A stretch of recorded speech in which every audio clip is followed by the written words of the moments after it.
I'll just use that as a phrase. All right, guys, welcome back to another episode. We're in episode 9 today. We're going to be talking about suffering serving in the midst of suffering. I'm Anthony. It's the Good Life, your practical guide to adulting. I'm joined here by Joshi and David Herring. Woo woo. And why don't we just dive right into this? Yeah, so this is just going to be, I think, some insight into, obviously, we've in the past couple of episodes, we've been talking about struggling. We've been talking about just the journey, our own journeys, and when it comes to struggling. But I think now we're sort of segueing into a little bit of a turn on that of, okay, so we struggle, then what? But before we get into that, we're going to do our opening question. We always like to have fun in these first few minutes before we get into the depth. So one question, it's very, very, very hot today. It's also very, very hot recording right now. I think it's like 100 degrees or something like that. Something like that. Yeah, so a question that we thought of while we were sweating on the way here was, what do you do to cool down? What's your go-to? Dude, growing up in San Francisco, Yeah. I was not acclimated to the heat at all. This is my second SoCal summer, and I think it's safe to say I'm a little bit more prepared this time. AC is at a stable 75 at home, throughout the year, and then I just have my wind blowing like 24/7. Okay. Little fan, Yeah. in my room. Okay. Other than that, it's just I think it's a time to bring out the shorts, bring out the tank tops. Just wear some breathable clothes. And then just mentally like stay as chill as you can. Yeah. Yeah, those are ways that I kind of stay cool. Okay. Okay. Nice. Okay. I agree with the shorts. I agree with this. Maybe I might go a little lower than 75 degrees. I'll do like 74, 73 is like a sweet spot for me. Oh wow. What about you, David? I What's the think situation? Yeah, that's well okay. So 60 degrees. when I had those, yes, actually, that is very accurate. I love the like 65-degree range, and then 60? Whoa. Yeah. Are you serious? I like actually. Are you? Hawaii's hot though, isn't it? It is, yeah. Yeah. But the thing is, that was when I came out to college, and I realized I have so much privilege with controlling the AC unit. When I was back at home, we grew up with ceiling fans and drying your clothes on hang line, you know. But cool down, I agree with just the breathable method of like the type of clothes you wear, and I think just staying in the shade as often and not exerting a lot of energy. I think that was like the technique. Lower that vitamin D. To come back. Yeah, but still getting just enough, you know. Yeah. Yeah. I would say that's probably the best way to cool off. But when I came out to Cali, I would say that like having a lot of like ice drinks or like smoothies. Ooh. I love smoothies. So that was a really Homemade good way. or like you'll go to I'll home make mine. Yeah. Okay. Okay. So I respect it. That's mine. I respect it. I've always been. People will always joke. I'm not gonna give my email, but in my email, it's always been like Swim Josh. Yeah. And people always ask like why Swim Josh? It's because my birthday's in the summer and I love swimming. Even to today, I love swimming. So it's like any way to cool off, swimming is the way to go. But I also have the unfortunate trait of being super prone to being sunburnt. And so it's like it's the ultimate trade-off. Like I get cooled off, but then I'm absolutely frying, like that scene from the end of the SpongeBob movie. You know, that's literally me. You know what I'm talking about? Yeah. It was actually a very sad part of the movie. That's literally me when I'm swimming. He was there. Like, the other guy too. That was Oh, Patrick. Yeah. There's and they almost cried. Yeah. Yeah. Crazy. Yeah, but anyways, just jumping right into it. I think that this episode is really just kind of highlighting what do we do in response to our struggle. I think it's apparent if you've watched our previous episodes that struggle is not foreign to us individually, and I think as a collective. But I think the greatest question that I feel that we've gotten responses to, and I've gotten responses to, is so then what? You know, you suffer, you struggle, life is hard. What do I do in response to that? And so one of the things that we kind of brainstormed together was I think Christ calls us to ministry and calls us to serving. And that's absolutely present in his ministry, where in the midst of his suffering, he chose to serve, right? Or at least on the way to suffering, he chose to serve. And so It's really interesting. Just doing some preliminary research. There's a lot of benefits to serving, particularly when you're going through it. Mm.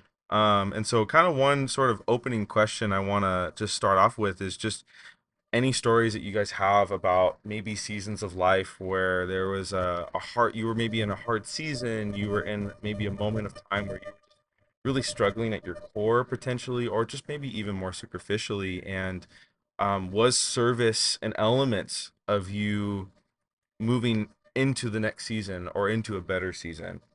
Um, yeah, that's kind of just the opening to start off with. Mm. Um, Got something? Yeah. I I think for me, it it's always a I think the question that comes to mind for me is like, do you still serve in the midst of a season where you feel like you're short of things? mm, Um, and I think that's a question I often ask myself is like, how much do I have to even give in the season mm, where I feel so like I'm lacking everything? Mm. Like, God, why would I give if yeah, Yeah. I need to yeah, almost take right now, right? Like that yes, give and take is I right, think what we're talking about. yeah, I think a story that comes to mind in my head is this. I guess this past year, I definitely have been through like kind of more highs and lows in a yeah, season where I was like looking for a job and trying to find more like financial stability. mm, I found it in my experience more difficult to serve. I don't know if that's your guys' experience or if you guys tend to lean in more towards serving when you guys tend to be in a season where it's more difficult to do that. Mm. But I definitely found it really challenging to serve at church, to be with kids when I felt like I just could barely like hold myself up, you know? And there yeah, was things that I had to work through first mm, because we talk about this concept of like, making sure you're filled before you can fill the other people up in your life, right? Like mm, pouring from an overflowing cup. Mm. yeah, Um, so I think that story comes to mind. mm, Currently, I'm kind of like serving at my church youth group, kind of helping out with like Wednesday nights, kids, and then on Sundays. So it's a commitment, I think for sure. But mm. I think with that being said, I'm curious to see like how do you guys typically react in terms of like stepping into something when you don't feel like ready for it, maybe, or it's not the right season for it. Could you simplify that question? Yeah, I can elaborate. I think it's more so like in a season where you don't feel like you're able to give, do Mm. you still give? And how do you come to decide what you should do in that kind of space? It's okay. Yeah. I would say I imagine prioritizing your needs and having those met first. But I think like backstory wise, gauging any circumstance, situation, or scenario, if you're put in a place where typically you're serving and you have almost all the energy in the world to give, you have all the time, you can give so much to the world in that way. But when you're struggling and you don't have now as much energy, as much time, etc., or the resources, I think it comes down to prioritizing your needs and having those met first, taking care, putting yourself first. Because what I'm reminded of is the understanding that in order to take care of others, you have to take care of yourself first.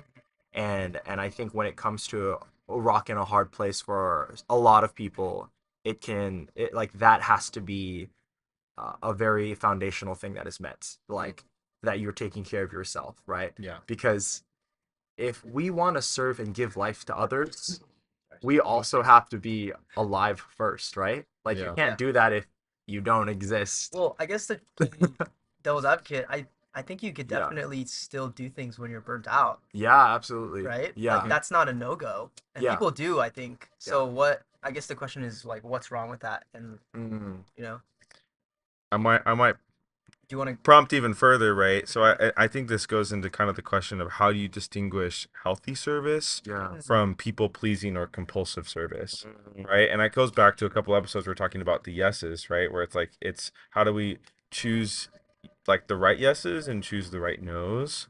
And it's exactly to your point, is like there are many times, at least for in my experience of doing like worship ministry, where it's like it is good and there's value in that service, but it got to the point for me in my experience where it was more people pleasing and compulsive service more so than it was service that I'm intentionally choosing while having a foundation for self-care for myself first. Mm. Where it's like I was burnt out and I still said yes. Um, Well, so let me ask you, Josh, then, yeah. like in those seasons where you decided to still Mm-hmm. serve, in the moments where you didn't feel like fully in, you maybe you were burnt out, but serving out of that, Yeah. um, how maybe talk a little bit about how God can still use that, but then also how do you gauge whether or not that's a good or bad thing? Yeah, no, and so I think that that segue is really good from last episode. And this is kind of I think one of the intentions I was really excited to talk about was the last episode. If you watched last episode, was it's quite heavy. But you know, it was just pretty much a snapshot of my testimony, particularly when struggling with depression, that I know a lot of people also struggle with. But I think the part B of that story was sort of okay, then what? You know, like how did God bring me out of that? And I think that the greatest thing was that I started serving more at my school. Like they had a spiritual life team and I served in the worship team and just got really connected in serving others. And it was interesting how even though I was at the end of myself, like God met me there and used me being at the end of myself to relate and serve others in ways that I wouldn't have had I not been at the end of myself. So it's like God is using me in the place of burnout to serve others, which is kind of a twist on what you guys have said up to this point. But I also don't mean to say that to be like, yes, be burnt out so you can be used when you're being burnt out. Yeah. But I don't think that like being burnt out and serving is necessarily a negative thing. I think it's just one space that God can use you, but it's not the only space that God should use you. Right.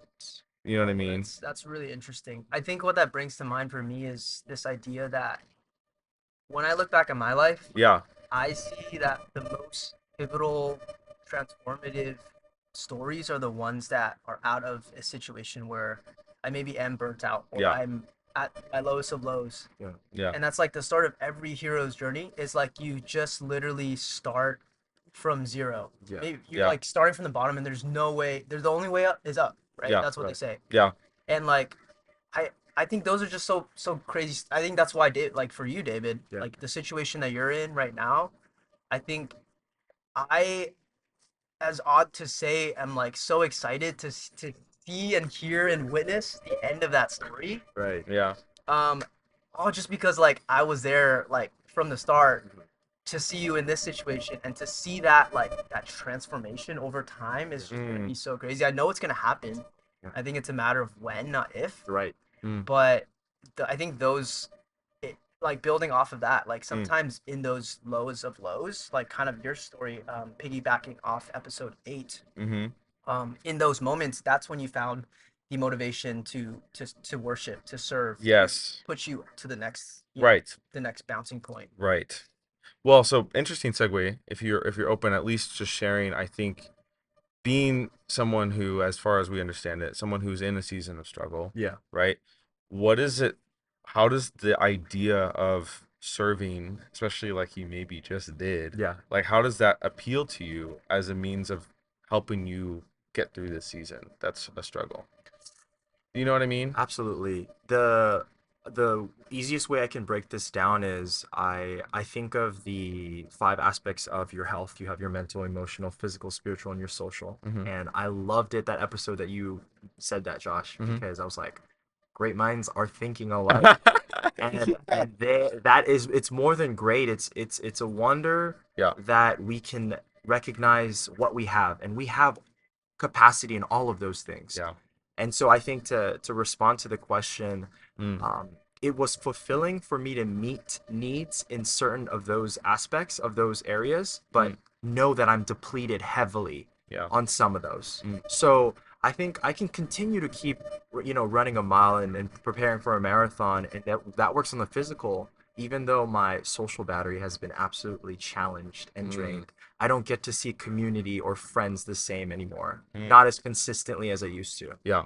Because just recently, having graduated out of college, that community is no longer as easily accessible when you're so fixed on working and relationship and marriage and working on the grind, or Yeah. really focusing on building yourself. Yeah. So Yeah. I just really love the idea of okay, you have a almost like an empty cup, Mm. but I think people need to recognize that you still have a cup, Yeah. and you can Ooh. share pieces of that. And I Yeah. think that's what it feels like to serve while suffering is, hey, maybe depends what your cup is made of, but we'll say this one's made out of paper and you're holding water. But if I'm run dry, I'm willing to cut pieces of that cup and still know that I can hold something and give that piece of my cup to other people, because that is what serving while suffering looks like, is you're still giving pieces of yourself while you know that you have something still, Mm. and you can maintain that because you believe that there's something that's going to come back in. Ooh. Um, Follow-up question, David. I think Yeah. the analogy that you bring up with the cup is Yeah. really interesting. Yeah. What do you make of people that maybe start life with a more broken cup? You Mm, know, maybe there's a hole at the bottom. Maybe mm, there's cracks in it. that's good. You know, and what I mean by that is typically like maybe someone grew up with family trauma. Maybe someone grew up with a bad relationship with friendships, or you know, just negative things. Yeah. How do you typically navigate those challenges of being poured into when you almost are constantly like leaking? Do you like recommend patching those things up first, Mm, um, or do you kind of just pour out because yeah. that's what you should do? You know what I mean?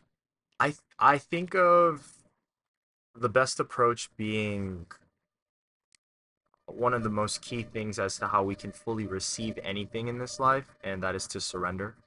And so, through God's surrender, right? If Christ is your foundation at the basis of the way that you're going to reflect over your life of certain instances, memories, moments, or a situation, being able to retrieve what that fully has for that person going through that experience, I think has to do a big part with surrender.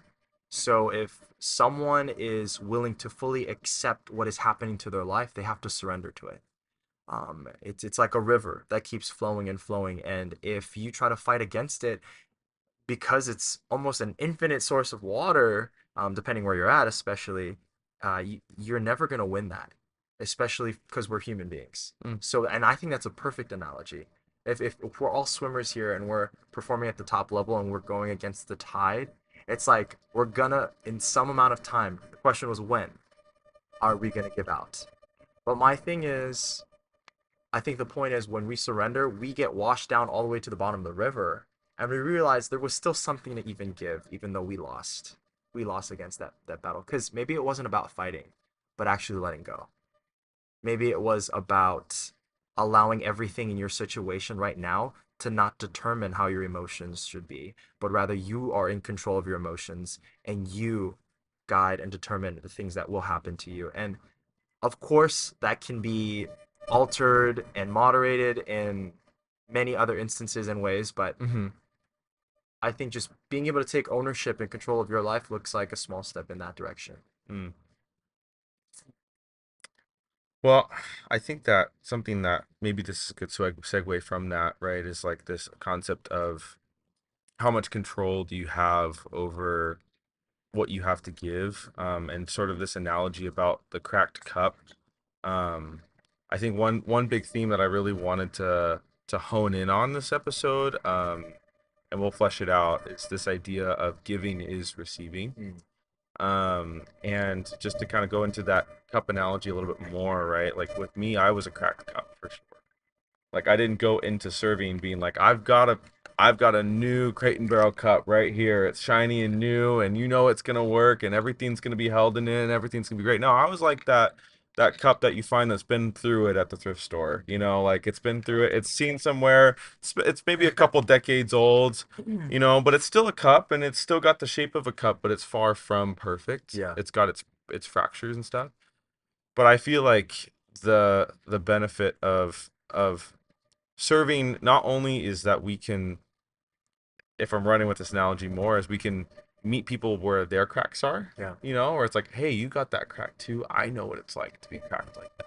I know what it's like to be fractured in the way that you've been fractured. Right. But I also think that in helping others, God helps mold us back together. Mm. Because maybe in that season of giving, I also was also was given opportunities to be healed by other people That's who right. also had those fractures. So I think that in that season of time when I was like, I am going through a hard time with depression, there was the, oh, me too. And then that immediately combated the enemy speaking to me saying, you are alone, you're isolated, no one understands you, no one wants to be your friend, no one will ever want to meet you at this level. But then they say, me too. And all of a sudden it's like, wait, that crack's not just on my cup. Yeah. It's also on your cup. Mm-hmm. It's also on that other person's cup. But I maybe didn't have the opportunity to meet them had I A, not been vulnerable, but also B, not being willing to serve them in that way. Yeah. And it's just crazy how when we serve each other amidst our flaws, God actually molds us and meets us and reshapes us into people even stronger because of those flaws. Oh, so good. You know? And so that cup that's that you the good, cup yeah. that you saw that was cracked and fragmented and maybe even shattered is not only built new but is stronger than it was before. You know? Yeah, I think a lesson that I definitely draw out of what you just said, Josh, is Yeah. also this idea of like the difficulties that we tend to go through in life. Yeah. Um, in the analogy, can maybe be synonymous to a certain shape of a crack. And I think when we encounter other people in our lives that are going through those same, you know what I'm getting here? Yeah, no, keep going. Going through people in our lives with those similar experiences, difficult, tragic, Yeah. mishaps. Yeah. Those are the same shape cracks that we just had in our cup that maybe we filled like a season ago, a year ago, right? Yeah. Like David, for you, that's figuring out housing. Like you have this triangle shaped like thing that you're trying to patch up, and someone in your life God puts is like this guy's struggling with housing, and you're like, no way. I know the shape that fits and literally how to patch that hole. Yeah. Let me help you. Yeah. Let me step into that space and patch that for you. Right. Right. I have the tools. I know how to, find it. I figured out the ways to maneuver this corner Yeah. so that it cements the right way. Yeah. So that it just fits right there. And Yeah. not to say it's gonna be perfect. There's gonna be battle scars, right? Absolutely. Wow. Yeah. But I think out of that, it's gonna heal over, right? But then you still are able to look at it one day and be reminded that, hey, God got me through that time. Mm. I can get you through that time as well in your life. It's crazy too because it's like that's the greatest part of giving is it continues. So like you like okay, let's say in a season of time like right now David's receiving in that way. Let's say there's a season of time in the future where you're helping someone and they're in need of housing. You're like, I have been there before. Yeah. Let me intercede and partner with God and you in that space because I've been there. Well said. Because in my own experience I have not struggled with that. Yeah. And so I can't serve in the same way as you would be able to serve. And so it's like God uses that. Oh my God. One big theme that I've just been reiterated 50 times this week in such a good way is that God doesn't waste anything. And there's this it kind of Anthony and I have talked about this because of our Asian background, but like I visualize the way God doesn't waste anything is he cleans his plate. Yeah. In terms of our life experience. Like Yeah. he cleans his plate to the last grain of rice. Right. And that's the way he looks at our suffering. Yeah. Like there is not a moment, there is not an ounce of pain that Yeah. he won't use for his glory. And it's like, and I think that going back to the cup analogy, there's no crack that he's not going to say, let me use that crack to help someone else. Yeah. Let me use that fractured moment where your heart was shattered to speak life and affirmation to someone who also had their heart shattered. You know? But I love that like the cracks are so specific. And it's like there's beauty in that too, isn't there?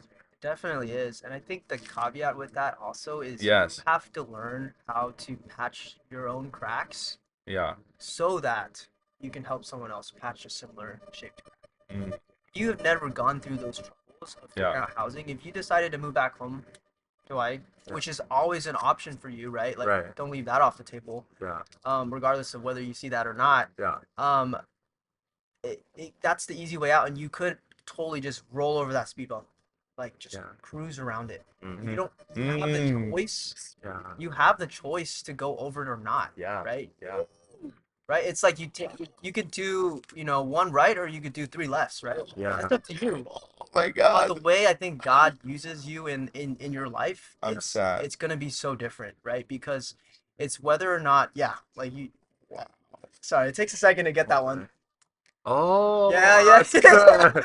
One right, three left, Three people. lefts make a right. But I Got think it. that one right would have been so much easier, right, Uh-huh. to get through. Oh, But sometimes God, I think, takes you in those detours of life. He wants you to, those side quests of those things that you might earn a few more cracks on your cup along the way. yeah. But those are all tools in your box of tools to get at someone else through those situations. I wanna pause on a moment. Yeah. You said earn more cracks. Oh, did I That's say that? yes. Oh my God. That's a word Mm. where it's like I think it's like I don't know, there's an influencer that I follow who basically like this is relevant, I promise. But he does pottery and he, makes like these beautiful vases and cups and like in every color possible. He completes the whole thing all the way to like it being, solidified and dried and everything, and then he breaks them every time. Wow. And it's like I think in what I've heard him talk about, he said that there's beauty in the brokenness. Mm. And if anything, the brokenness is not necessarily something that we should look for, but it's something that we should not necessarily avoid. And if it's coming our way, we should lean into it. And so it's like when you're saying we should earn our cracks, it's like that's a perspective that I think can underline any struggle that you ever experience in your life. We were talking about this on the way here, Absolutely. where it's like God, I want you to make the most of this. How can I be grateful in this season? What cracks are you going to make bigger for your glory in this season? Like, Yeah. what cracks do I have that I need to be bigger so I can see them? Because sometimes this is another thing too, is like we patch our cracks with like a band-aid. We're Yeah. like, oh, I don't want to look at it, and so you patch it with this light layer of covering. The crack is still there, but we're the like the band-aid is our shame and our fear around the crack to be like, I don't want people to look at this because it's too horrible to look at. I'm too ashamed of this, Yeah. but really running with this analogy. Wait, could I speak on that? Come on. So I'm a very visual person. So audience, if you can, I just picture like a clay pot, and it's thrown on the ground. You're broken. So you're that very clay. You're in pieces, and God is the potter, obviously, and He puts you back together, right? And so almost in a very practical, materialistic sense, just the concept and the idea of being put together, we have the physicalness. That's a word, of the clay pot. And all the cracks that we're talking about, guys? Yeah.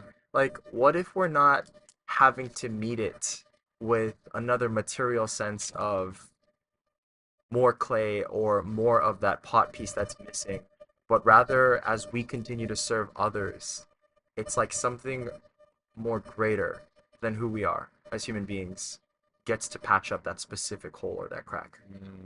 And it's like it's not just like that patch up of what you would get to put over, but almost something that fills that gap and is now mending those broken pieces. Yeah. It's like a stronger type of bondage that happens Yeah. there. And I think that only can happen through the serving, through the, okay, I'm going to show up in person and I'm at my lowest. I have low energy. I have no mental stability right now. It's just life has been stressing me out and overwhelmed. Yeah. And I'm down financially. I'm struggling. Like, where do I go? What do I do? But I'm going to show up because I know showing up in the least is how I can serve, because my being is more than enough. And that in the least, guys, audience and Anthony and Josh, we are all here, and I think to show up and be here on this podcast, we serve so much, even though it's not plenty in numerous ways. In one aspect, and I think to honor the Lord, there's so much to say to that. Let that simmer for a sec. I'm sad. Have you guys heard of this concept called wabi-sabi? No. I know wasabi. That thing is so good. The idea is just that spicy. Let me tell you about it. Yeah. So this idea comes from like Japanese culture. So wabi-sabi is this idea of like there is imperfection, or there is beauty in imperfection. Okay. So it's this idea of like you get this, leather watch and you see it patina over time through use. Or you see this like, this pair of shoes that you've been wearing and wearing, but you just love the way it like creases and there's like beauty in that. There's like maybe you see a seat and you see there's beauty because like people have been sitting on it. There's trees over it. The space has been used, right? Yeah. And it's like I think it's such an interesting idea in this, culture where sometimes we prioritize like new is better. Like and then there's now this current movement towards like buying thrifted clothes. And just connecting it back to this, I think it's also biblical in the way that like our, God's like power is made perfect in weakness. Yeah. I think in another light, it's also made perfect in imperfection. And going back to this analogy of the cup, um, I think that is a reflection of wabi-sabi, right? I think there's so much beauty in that cup because it's just a one of one. Nobody that you know has ever been in the exact same situations that you have in your life, and there are no exact matches to who you are, right? Like you were created as like a specific David Herring, Joshy, like you guys are a one of one in this world. There's nobody else like you. And it is an absolute miracle if you look up the statistics for the odds of, literally for a insemination to happen. Like for like you to be created in life Is literally it's like low. infinitely insane. Yeah. And so that's like a miracle on its own of like your existence in this world. But just letting that sink in, I think it's something that I think we let pass over our head so often. But I think going back to this idea of how do we serve knowing that we're one of one? What kind of authority does that give us? What kind of power do we speak out of in that space? So I think I wanted to plant that thought in whoever's listening to this. Yeah. That was something on my mind. But just the concept of wabi-sabi. Wabi-sabi. That should be the title of this episode. Wabi-sabi. Actually, Yeah. no, I think just to kind of stem from that to another point, you kind of talked about how God's like we're made perfect in our weakness, and then we're also made perfect in our imperfection, and I think that that's something I really want to expand on, where God is perfect, and it's, if anything, it's like I think that our imperfection makes God's perfection that much more contrasted, right? And if anything, it proves our need for him even more. And if anything, I feel like service is a response to our imperfection in the midst of God's perfection, if that makes sense. So it's like, because we are not perfect, because we are fragmented and broken and cracked, like, God, what more can we do for the perfect you except serve you? And in serving you, we get access to the perfect, right? Like we become that new humanity that Jesus modeled. Right. Yes. And it's like and this is like another theme I've heard is new wine, new selves. And I think this concept of living in the renewal, and I think that in my own life, and I'm sure in your guys too, is the ultimate reward, right? It's like when we are I think the first step I've seen in my own life is like we receive Christ, and our first response is, holy smokes, I'm so broken. Right? Looking at the self and saying, wow, I'm broken, and then looking at the world and being like, wow, this is broken, right? And then after seeing how I'm broken and how the world is broken, we look at God and say, wow, you are so not broken and you're so good and so perfect, right? And I think that once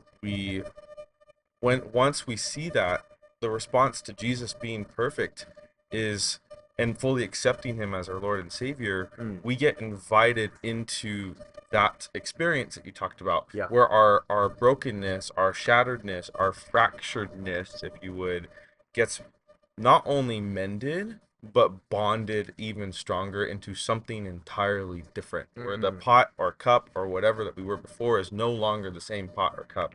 It's something entirely new and different and stronger.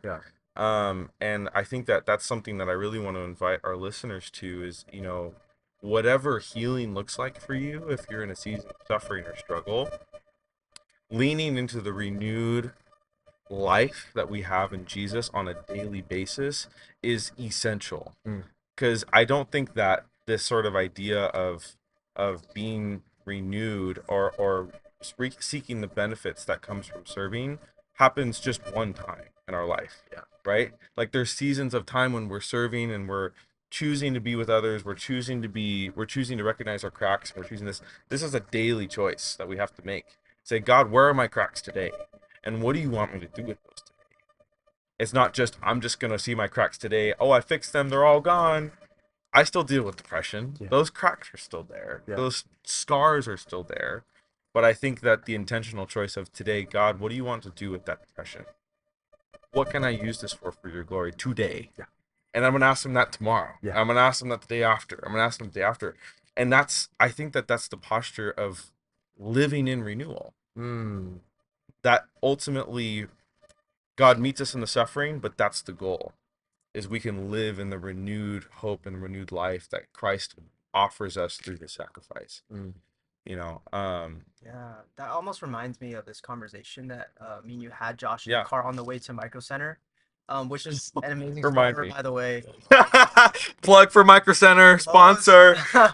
Blows my mind. But anyways, we were talking about this idea of like being this constant pursuing of like going into things that we're not ready for, right? And this is the kind of the segue I want to make here. Yeah.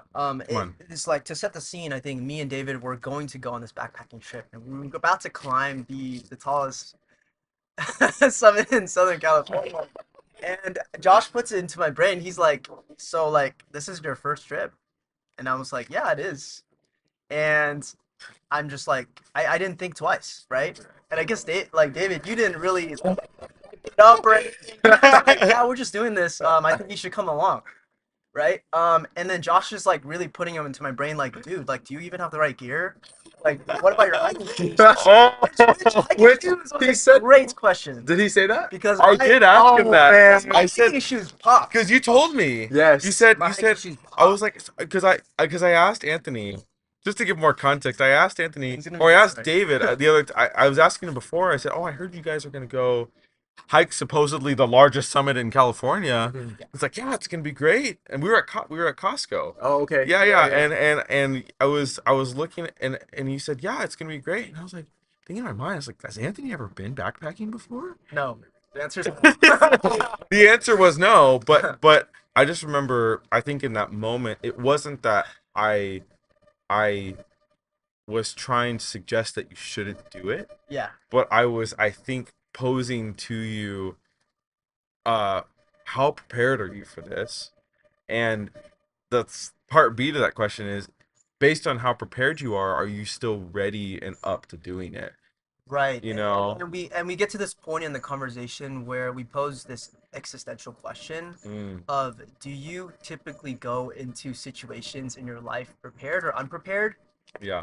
And what is the right way to go? Is there a right or wrong response to that? Right? Yeah. And I want the listeners to think about this too. Yes. It's such a deep question. Yeah. It is. Of, do you typically say yes to things in your life only because you are 100% prepared?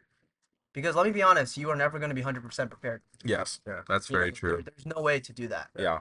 Or like me, do you tend to go through things just maybe prepared in a way where you understand the assignment, but you don't fully understand like maybe the challenge ahead of you, Right. but you still faithfully go anyways. Yeah. Yeah. Right. I remember explaining this to Josh, and I was like, I think that you should just go into it regardless of whether you're fully prepared. And he's like, well, for me, I like to, have the things. I like to know what I'm getting myself into, like be Yeah. really ready.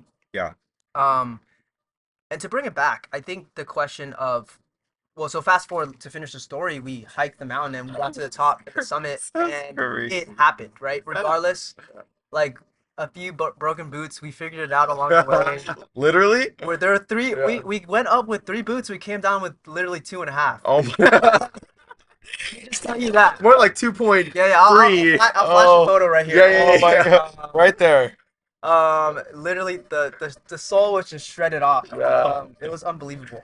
But to bring this back, sometimes We're gonna bring it home. Sometimes I think God puts us in situations where we're not completely equipped. Mm. I think sometimes He calls us to climb up the tallest hill that we even know in our lives Mm. without necessarily knowing the full assignment of it. Mm. And I think in some ways, I think being open and receptive to that and the Yeah. journey and just enjoying the ride, Yeah. right? I think that cliche statement sometimes of like it's about the journey, not the destination. Yeah. But to really like probe at that a little bit deeper, I think sometimes just to kind of like you said, David, like let go, Yeah. like just to receive and just to walk into that experience with Yeah. like a new set of eyes Mm. and kind of being like, all right, maybe I'm not fully ready. Yeah.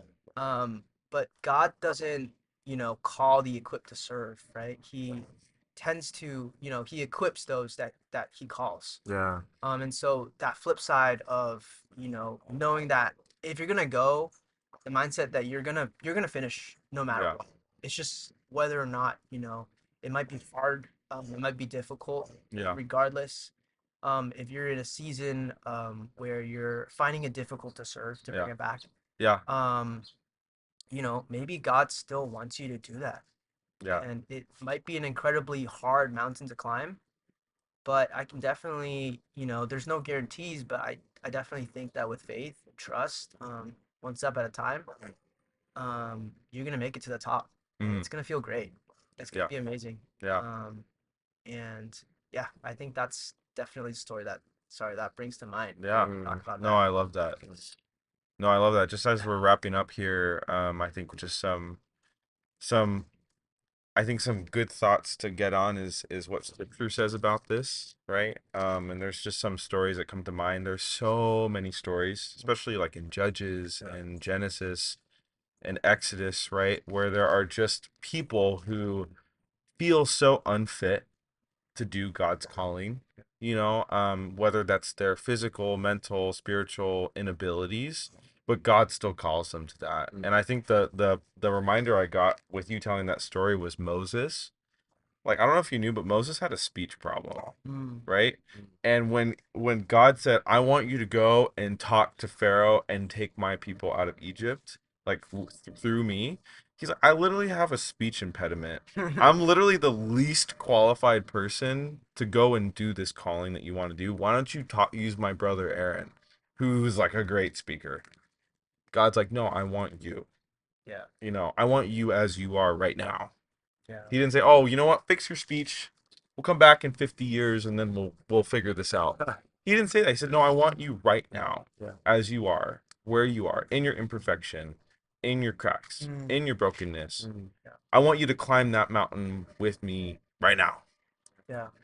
with your not fully prepared shoes, like the whole 9 yards." He says, "Come with me right now." And I wonder if, just as an extension of what you're saying, even more so than it is to recognize where God's calling you, I think it's also important to know how to hear and listen for him when he's calling for you. Because there are times when we're going to be Jonahs, where it's God, the call is clear. Yeah. Right? Like God is saying, "Go to here and do this, what I'm calling you to do." And sometimes we're Jonah and we're like, "I know that sounds good to you, but that doesn't really fit my agenda right now. That doesn't fit in the puzzle piece of my life. So I'm just gonna skip out on this one. You can catch me when I'm ready." Yeah. You know?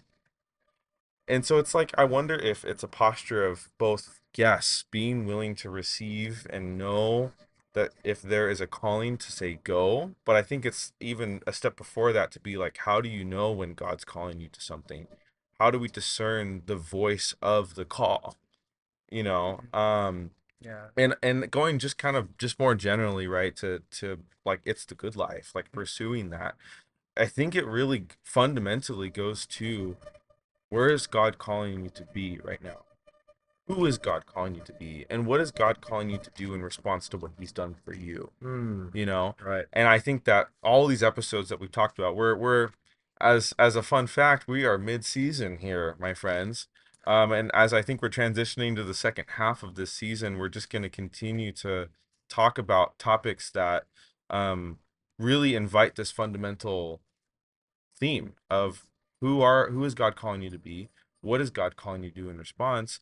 And in pursuing those things, that's where the real true good life comes from. Right. Is the pursuit, is the journey.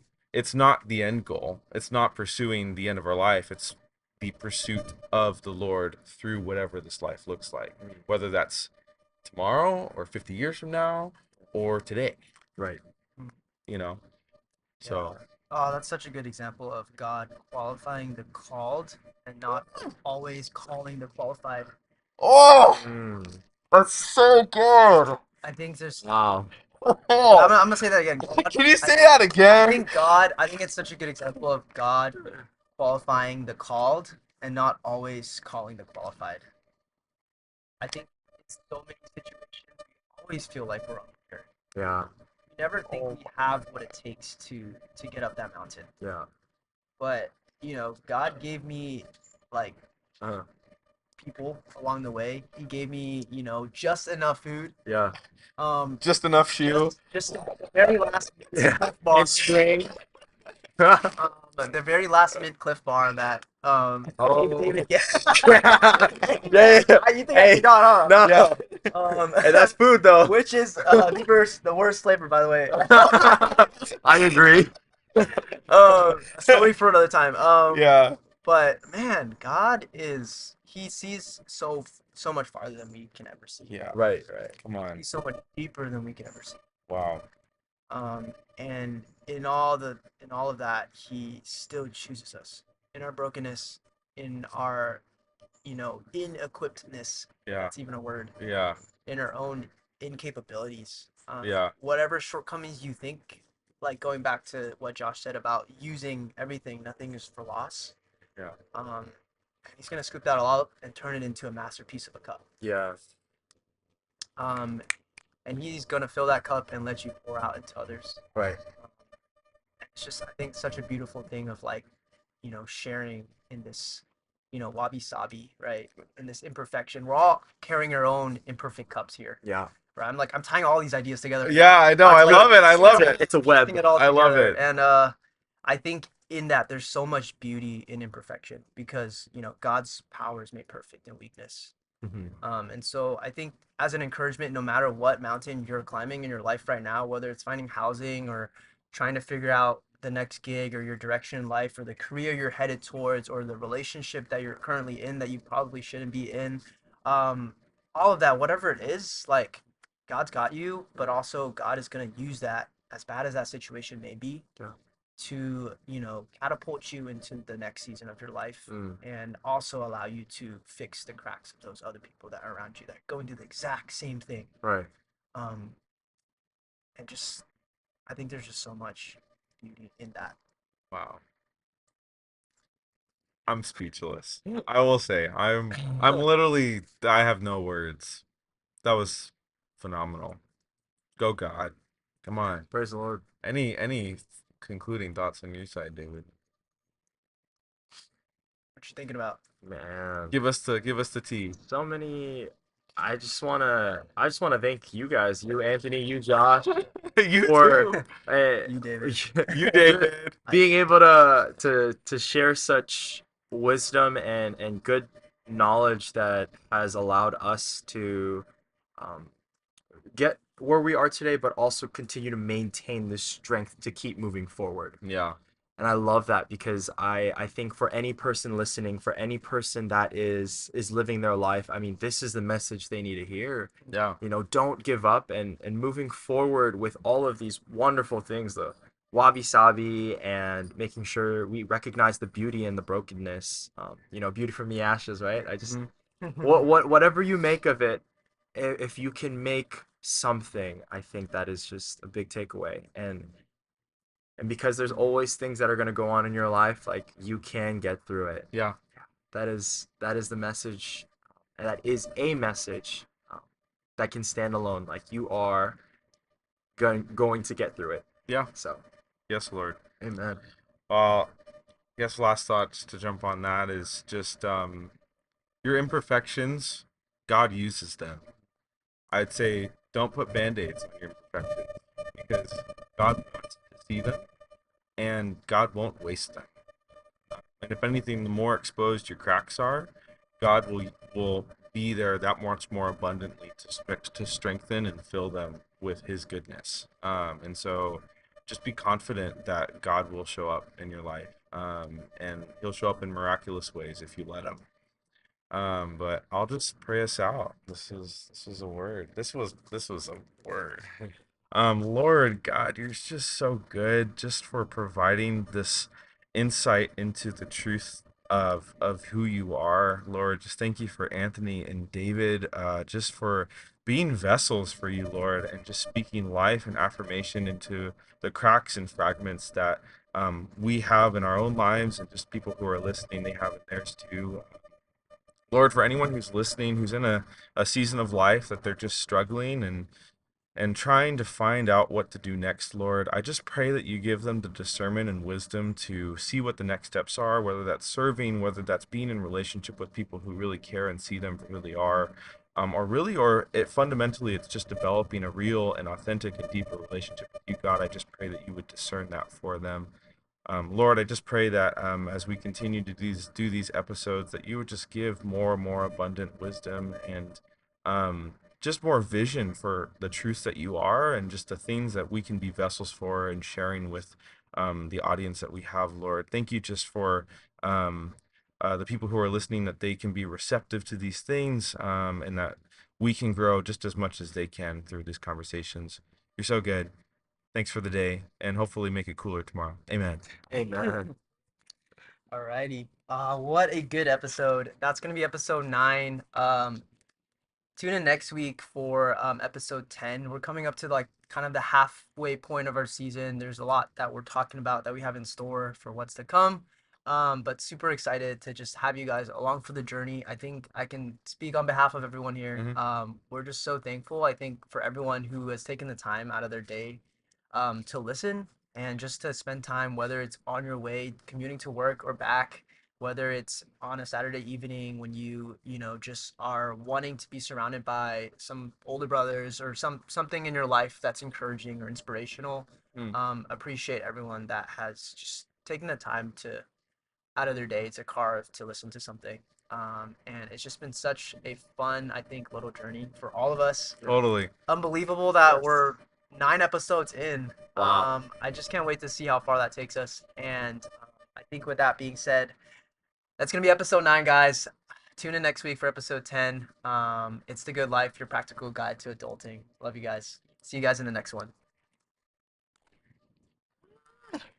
Holy cow. You were spitting words, man. Ain't that for I all? was literally sitting here like, oh my God. I'm serious.